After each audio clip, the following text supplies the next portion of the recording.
Hello and welcome back to another episode of Unlocking Your Financial Future. I am Ben Schrock, and joining me for part 2 of our conversation around Roth IRAs is Dan Oaklief. Hey, Ben. How are you? Good, man. How you doing? Good.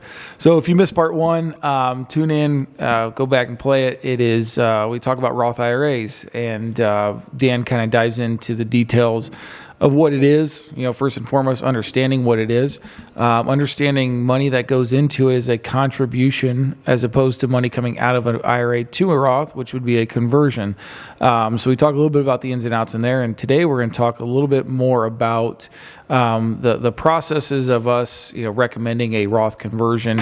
What are some things that we look at when we do that recommendation? Why are we making that recommendation? Really just kind of get into the weeds a little bit. So I'll pick Dan's brain as to, when he sees a potential need for a client, what are things that are really popping off the chart? What is he looking for? And when he makes those recommendations. So Dan, you ready to roll? Ready to roll. All right.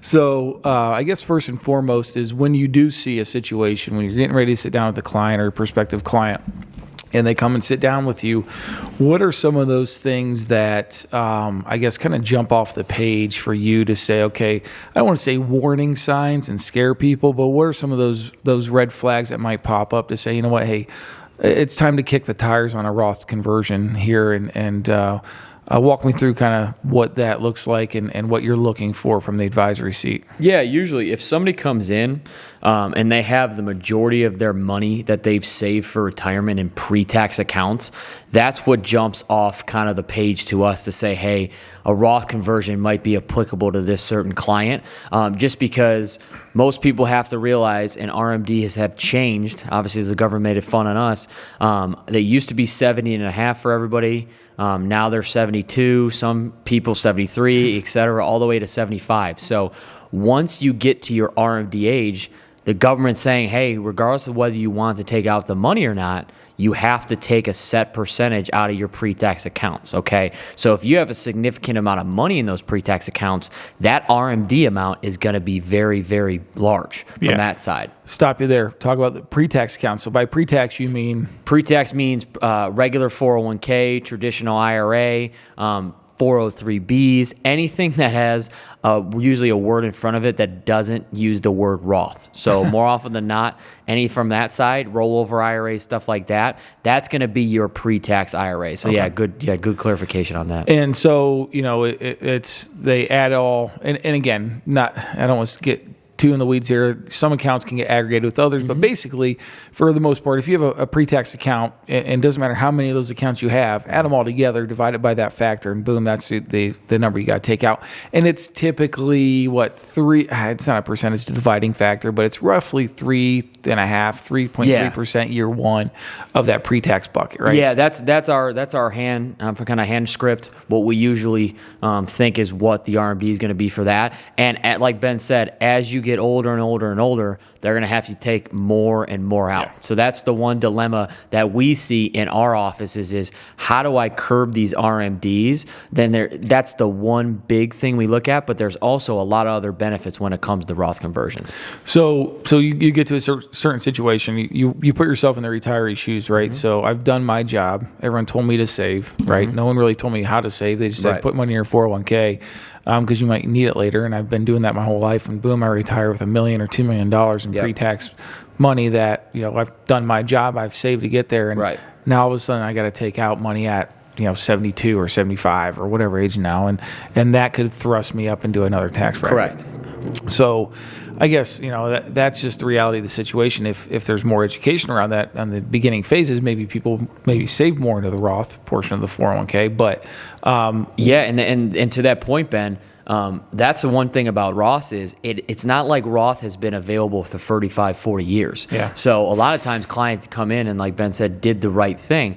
Our whole thing is can we just make your plan as efficient as possible? Meaning you did all of the grunt work saving the money over the 20, 25, 30 years is how we get to the point where we're as efficient as possible in the retirement years so you can, one, enjoy your retirement, but also do it from the most tax advantageous way. Yeah, it makes sense. So when you get to that point, so you're looking at a couple of different ways, right? Mm-hmm. If And again, it's hard to navigate because the goalposts are always changing on us, right? Okay, correct. Tax reform happens, legislative risk, basically. When they're moving the targets on us, makes it a little bit more challenging. But so that's one thing you look at is, okay, how much will their RMD be at 72? And we can forecast that, right? So we have systems and calculators and software that we use to forecast that. So you're kind of looking at it at that point, and is it a tax bracket jump for you that kind of pops off and says, all right, now I need to do something here? Is that usually that gauge for you? So what we usually try to do in our office, now this is not an all size fits one approach, but more often than not, we are with Roth conversions, we are essentially stretching these over a period of years as opposed to just saying, hey, we're going to do, let's say, $200,000 of Roth conversions. We're going to spread that over a couple years, maybe 5 to 10 years, instead of saying, hey, we're just going to rip it and put $200,000 on your taxable income for that year. Now, again, like we talked about, it's not a one-size-fits-all. So if we see it in our plan to say, hey, we're going to do this over 4 years, 6 years, 8 years, 10 years, we'll let that software and plan dictate what the best thing is to do. But more often than not, we see in our planning processes is stretching it over a set amount of years is probably the best way to do it from a long-term tax saving standpoint that we've seen with our clients. Yeah, and that could be, that's going to be kind of I don't want to say the luck of the draw, but when you decide to retire, if you retire at 60, you got 15 years till you're 75. That's a long period of time that we could stretch out those distributions, and rarely do we say convert all the way down to zero. Correct. Right, because you always have, if you have pre-tax money, you're going to have a standard deduction, whether it's as high as it is today or it gets cut in half, 2 years from now, you're always going to have one. So use it. So some pre-tax money doesn't necessarily hurt. Now the nature of the conversion process, can you walk us through, timing of it, why we like to do it in Q4, for sure, and then the aspect of it and how we convert internally with, I guess individual investments? Yeah. So at our firm, Keith's our chief investment officer. So we like to do the majority of our Roth conversions actually in the months of November and December. Okay. The reason being for us is that gives us the easiest way to do it the most efficient way possible, because we'll give you an example of this. We're going to know if we do it in November, December, what your income is for that whole year, okay? The problem if somebody does it in June or July, okay, let's use, for example, we're doing a $50,000 Roth conversion, okay? If we do that in June, all right, everything went great, awesome. But herein lies the big problem with doing it in the early to middle of the year, okay? If you have some life event come up in September, October, November at the end of the year and need extra money, that's going to totally throw the plan for the loop, because we planned that Roth conversion based on what income we thought it was. But we all know life happens and some things come up and dictate to where you need the money, which is fine, but it's going to totally throw off what we expected your income to be for the year. So in our office, we really do like to plan in November, December, because one, we're going to know, not up to the penny, but dang near close to it, what your income is for the year, and if we can do the Roth conversions up to almost the exact tax bracket we need to. So we're a little bit different. Now, there are one-off circumstances, like we'll use the example of 2020, okay? In March, we took a 25 to 30% dive. So we were down right around 25 to 30% overall for the market. There are one times where we will call and talk through with the client what we're thinking of, and if the opportunity is too good to do it, we will do it in those circumstances. We just have to line it up and tell the client, hey, this is what we have to do for the rest of the year. Just let us know and work with us on if you have an event where you need some money. We just have to be smart about where the money comes from and how to do it, because we don't want to shoot ourselves in the foot from a planning standpoint for the client to say, hey, this is going to be really, really good, but we threw a 30 extra grand at you in November as a withdrawal, and it just threw you for a loop. So in our planning process, more often than not, it's going to be November, December, the late months. And you hit on a good point, talking about March of 2020 when COVID happened. The other component that we look at is converting those individual stocks. Right. So obviously everything was down, but specifically, our oil and gas companies, the BP, Chevrons, Exxons, the barrel of oil was negative. Right. In our Roth accounts, we were looking at converting those stocks. Yeah, they might have been down, 30, 40, 50% drop at that time.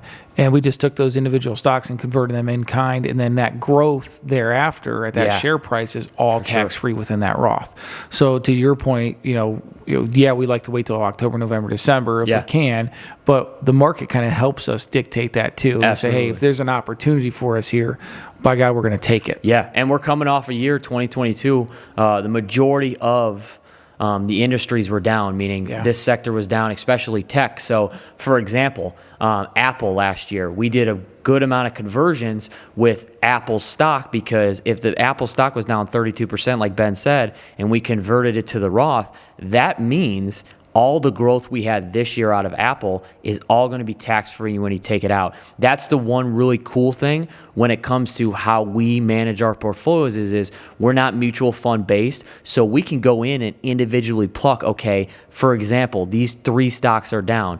They're worth about 40 grand. That'll be where we convert our money so that when those stocks individually recover, we're going to get all that gain in the Roth. So it's really cool. That's something we sit down with our clients and say, hey, these are one of the many reasons we think individual stocks and knowing individual equities and individual bonds are very beneficial in your portfolios as opposed to the mutual fund-based portfolios, just because you can really hone in and pick and choose what's the best thing for you personally to do. Yeah.